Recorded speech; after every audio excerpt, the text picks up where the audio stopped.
एक मांसाहारी परिवार था। परिवार का प्रमुख रोज एक मुर्गे को हलाल करता था। मुर्गा चीखता और वह अट्टहास भरता। उसके 3 अबोध बच्चे थे।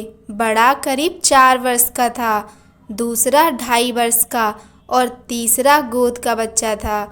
उसके बच्चे जब पिता के इन कृत्यों को देखते तो उन्हें लगता कि उनके पिता कोई खेल खेलते हैं और पिता को उसमें बड़ा आनंद आता है।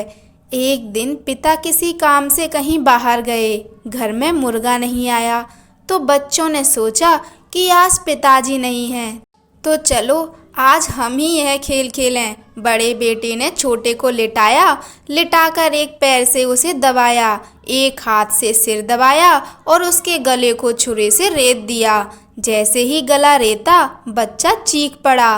भाई की चीख सुनकर यह भी घबराकर भागा। चीख की आवाज़ सुनी तो माँ, जो अपने सबसे छोटे बेटे को टब में नहला रही थी, वह उसे वहीं छोड़कर आवाज़ की दिशा की ओर भागी। बेटे ने देखा माँ आ रही है और अब मुझे मारेगी, तो उसने अपना मानसिक संतुलन खो दिया और छत से कूदकर अपनी जान दे दी। तो इधर वह बेटा भी गले की नस कट जाने के कारण मर चुका था। माँ दोनों बेटों का हाल देखकर वहीं मूर्छित होकर गिर गई।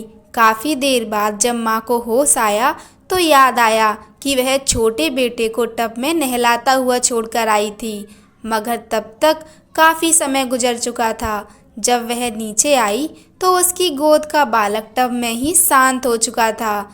ये है पाप का कहर। आदमी पाप करता है तो उसका परिणाम उसे भुगतना ही पड़ता है, मगर अफसोस कि मनुष्य सब चीज़ों को देखते हुए समझते हुए भी पाप करने से भय नहीं खाता। जो बोएंगे वैसा ही काटेंगे। पाप का फल आज नहीं तो कल निश्चय ही मिलता है।